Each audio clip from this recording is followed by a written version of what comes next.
The summer movie season has come to a close. We're heading into the final stretch of the year. So here are my 10 most anticipated movies of the rest of 2025.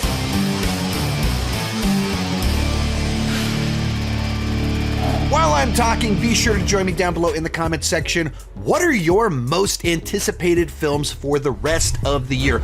Also, there is a companion video to this over on Patreon with 10 more of my most anticipated films for the rest of the year. More deeper cuts, more of those franchise movies that maybe I'm not quite as excited about. But if you want to know my 20 most anticipated movies for the rest of the year, consider joining over on Patreon. I have a weekly Q&A, a box office show, reaction time, a bunch of exclusive content that you gain access to if you join at any level. The information is down below in the description, and let's get started. Number 12, Spinal Tap 2, The End Continues. I did say 12. It's supposed to be a top 10, but hey, I wanted to throw a couple extra movies in there.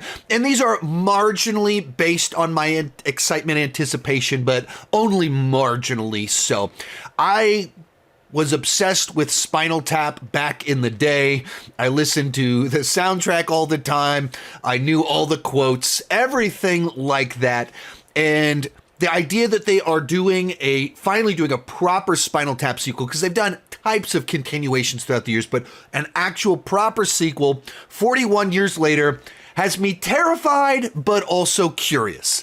I'm not particularly expecting this to be great. I don't think it's on the table that this could match the magic of the original film. Like that's not like so far away from anything that I'm thinking could possibly happen with this movie. But simply on the level of they're getting the whole gang back together for one final ride, hopefully it can muster something out of that can capture at least some of the magic of the original film. But as I often say, long-delayed sequels do not have the best track record. And the plot of the original film 41 years ago is that they were aging. The aging rockers were doing kind of like their comeback of sorts. That's what they did 41 years ago. So what is the plot of the movie where one of the members of the band is literally in his mid-80s and the other two are in their late 70s? I don't know.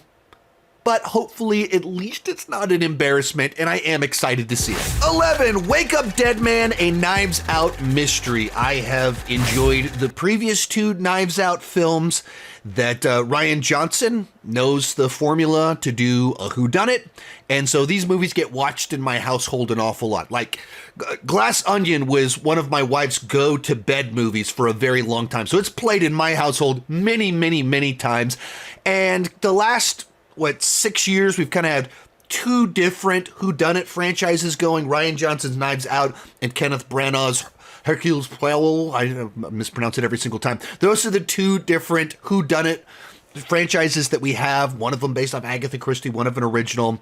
And I think easily I prefer the Knives Out films.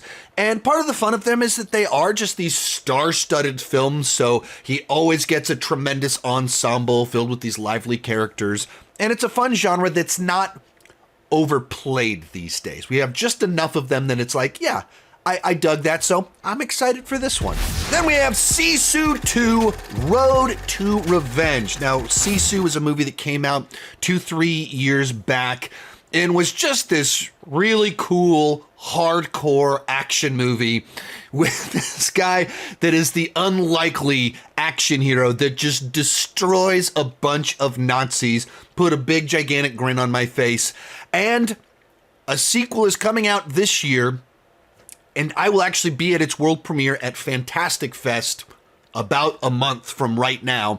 So very excited to check this one out, simply because I enjoyed the first film and want to see more carnage, but even better, being at the world premiere. And at Fantastic Fest in particular, it's like a really lively audience that just eats up this sort of carnage candy kind of movie. So I'm sure it will be an absolute blast to see this film with that audience.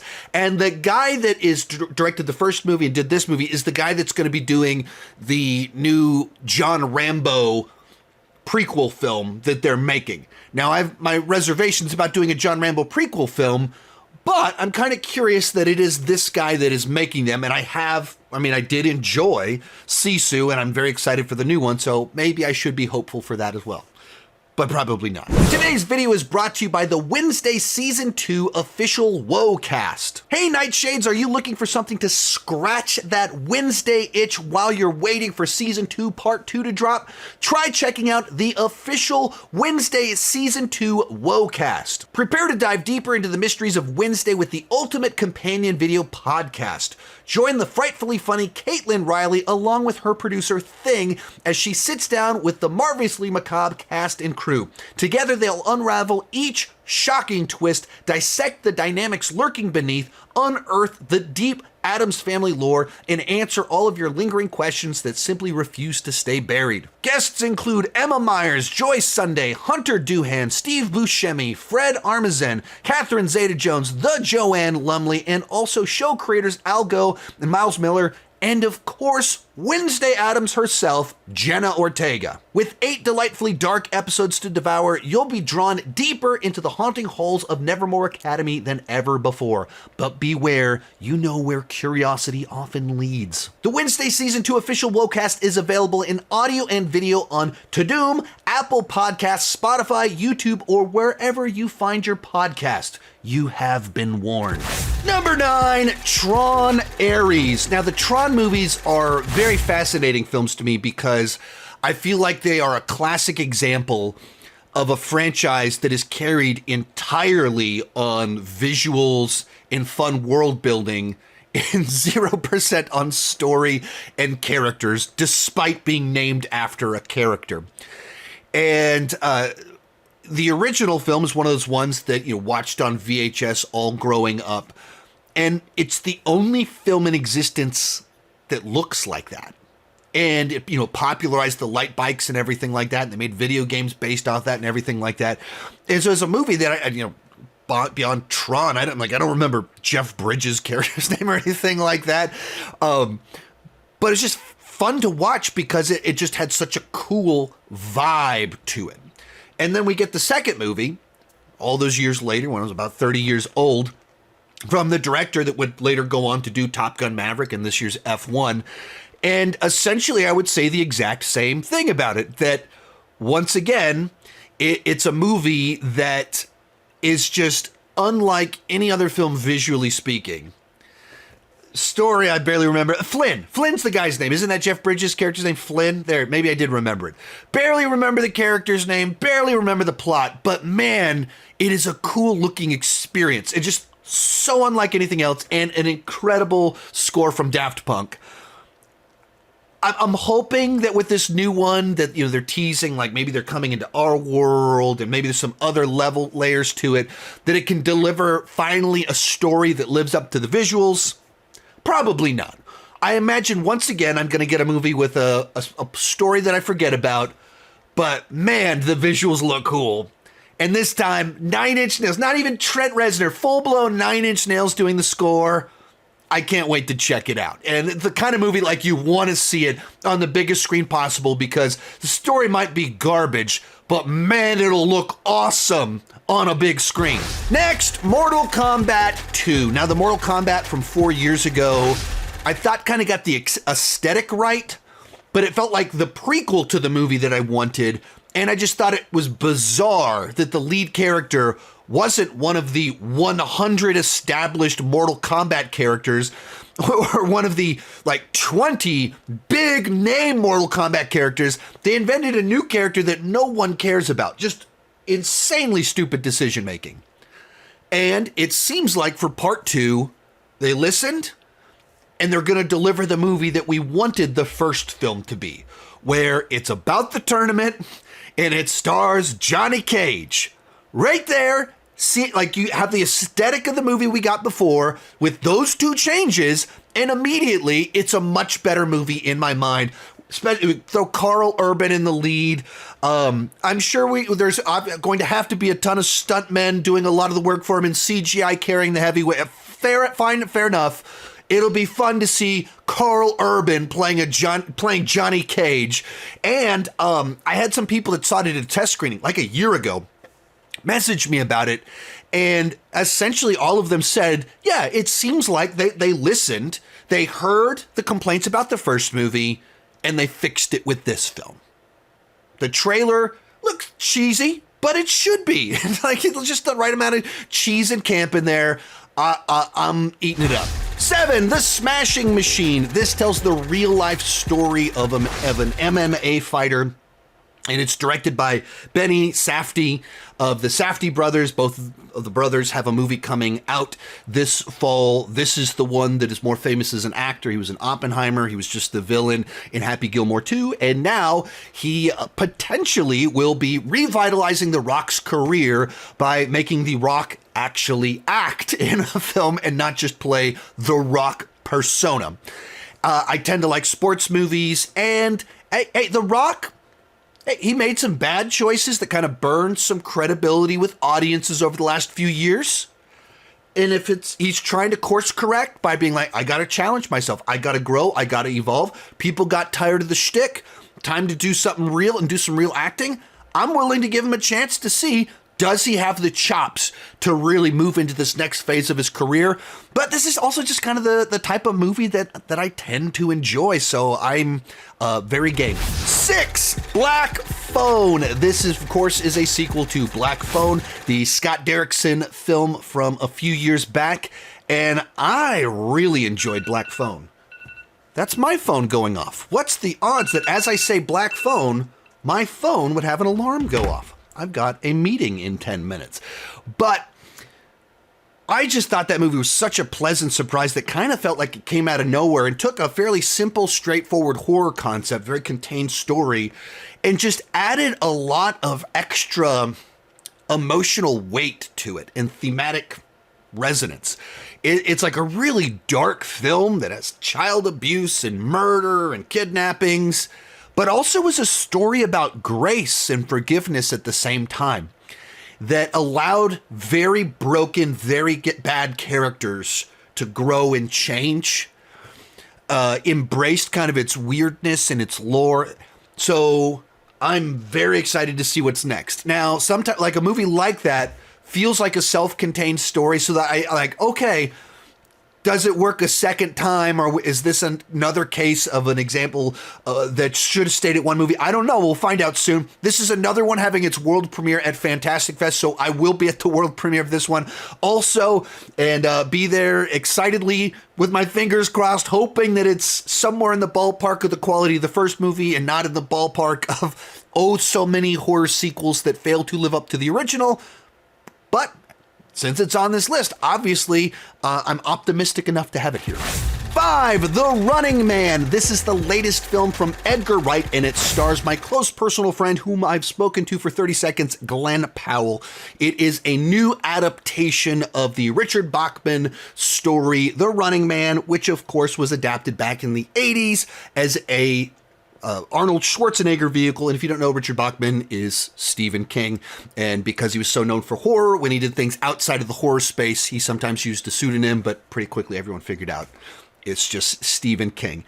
And because of what became of reality television, 10, 15 years after the original version of the film came out, it feels like the idea of this story is so much more relevant now than it was back in 1987, and even more so than when the story was originally written. And so just right there, this seems like an example of a story that lends itself to a remake or a readaptation. This is more of a readaptation, not a remake, because they're not redoing the Arnold film. They're going back to the original story. And when you have something that it plays differently in the modern times, it with changes in culture, society, where we're at, it has new meaning. That is the case with this one, because reality television, the escalation of hijinks, shenanigans, insane over-the-top stunts for the sake of entertainment, that's so much of television and TikTok and the internet, all of this stuff. And so it means something new now. Adding to that, it's Edgar Wright kind of making another fun, high energy film. Edgar Wright's one of these directors that's interesting enough and has a good enough track record no matter what he's doing, I'm curious and I want to check it out. And so combining that with something like Running Man, it's like, ooh, what's he going to do with that? Why is this the story that he wanted to do an adaptation of? And then, of course, it stars Glenn Powell, who is as we've mentioned before, my close personal friend that I'm always rooting for, though we've only spoken to for 30 seconds. So easily made it onto this list. In fourth, Shelby Oaks. This is the movie made by YouTube film critic Chris Stuckman. And, of course, I've been watching him on YouTube for well over a decade now, was one of the people that inspired me to get started making videos on this channel. But I actually met him at the Fantastic Fest where he pitched this movie and started the process that led to it getting made. And I saw the movie VFW with him, and we talked for 20 minutes before it started. And then, obviously, coming out of that festival, this whole trajectory of his life kind of changed, where he became a filmmaker. And now, 6 years after that happened, once again, Shelby Oaks will be having its world premiere at Fantastic Fest, which, for the third time in this video, I'm saying I will be there. Hopefully, I'll be able to actually interview him about the film at Fantastic Fest. For a variety of reasons, I'm very hoping that it's a good movie because it makes my life a lot easier if I enjoy the movie and have positive things to say about it. It's a lot more difficult if I have to be negative on it. But that's the reality of being a film critic when sometimes you start to meet people a little bit like, oh, I want your thing to be good. I don't want to be negative. But you also have to be honest at the exact same time. But the idea of someone in my space that I've met him, and talked to him at actually multiple different Fantastic Fests, and more importantly, he knows who I am. The idea that someone that does this has moved on to making a movie is really, really cool. And it's inspiring, and it's just fascinating the many different paths people take to be able to get a movie made. And the idea that literally he pitched the movie at Fantastic Fest, and now it's premiering there as one of the headliners. That's awesome. Real quick, before I give you my top three, remember to join me down below in the comments section. Let me know your most anticipated movies of the year. Also, remember, there is a companion video with even more films. I probably missed some things. You're like, why didn't you talk about this? Because it's in the companion video. Third, Wicked for Good. Now, last year, Wicked was a huge surprise for me. Now, I understand that Wicked has a massive fan base, and for many of you, including my wife and my oldest daughter, Wicked was your and their most anticipated movie of last year, but I was not part of the Wicked fandom or anything like that. I went to the theater most excited just because I was able to take my sister, who was really excited to check it out, and I was won over entirely by the movie itself and how it was able to just kind of create this immersive world. Of course, the music is fantastic, but it just had a lot more emotion, charm to it than I was expecting, and so it ended up being one of my favorite movies of last year, which, for being such a big, gigantic production that so many other people were anticipating, it was kind of fun to be, I don't know, I guess totally wrong in my anticipation level for it. So now I'm very excited to check out Wicked for Good and see what the back half of the story is. I'd never seen Wicked before. I don't know really what the back half of the play is. Thus, I don't know what part two of this story is.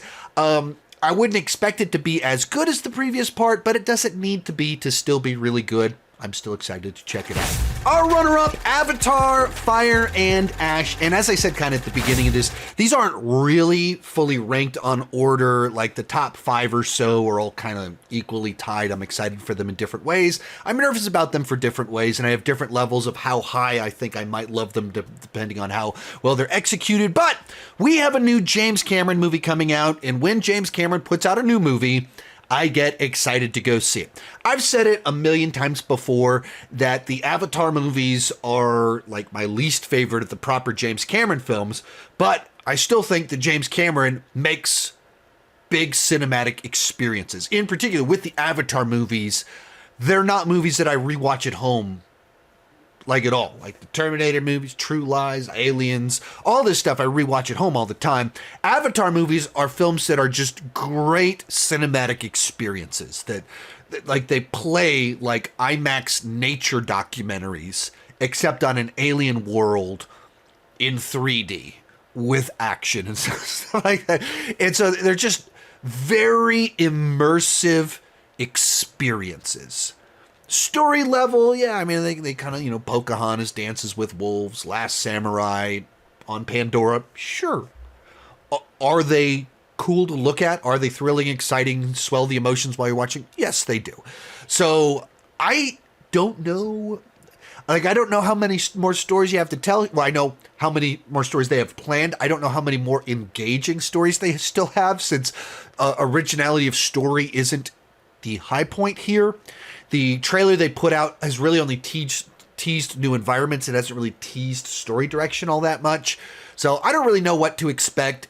I just don't vote against James Cameron. But coming in at number 1, Predator Badlands, and once again reminding you, this isn't necessarily number 1, but also I am very excited to check out this movie. So this is now the 3rd Predator movie from Dan Trachtenberg, who did Prey several years back, and then earlier this year did Killer of Killers, the animated anthology film, and then now this is his 3rd movie. All 3 of them very different types of stories in the world of Predator. And the thing in particular that makes this one interesting, well, 2 different things that makes this one interesting. For the first time, our protagonist is a predator that we're following along with a Fanning, and it is designed as a way to merge the Predator and Alien universes, where that's not a surprise, that's not leaks, that's not subtlety. The very first trailer teaser was like, Weyland-Yutani right there. Fanning is a synthetic. They're clearly merging the universes, setting up wherever's going next with this. Some sort of Alien versus Predator, Alien and Predator film almost certainly is planned for a few years down the line. But because I really dug what he did with Prey, because I love this franchise, and because they're doing something different and interesting with it, I can't wait to check this one out.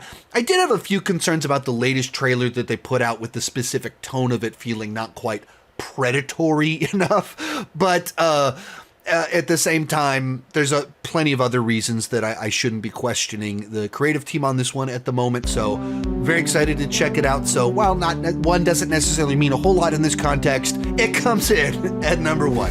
Remember to share your picks down below in the comment section. Also remember, there is a companion video over on Patreon with 10 more of my most anticipated films of the fall. Let me know your thoughts down below, and keep talking movies and TV.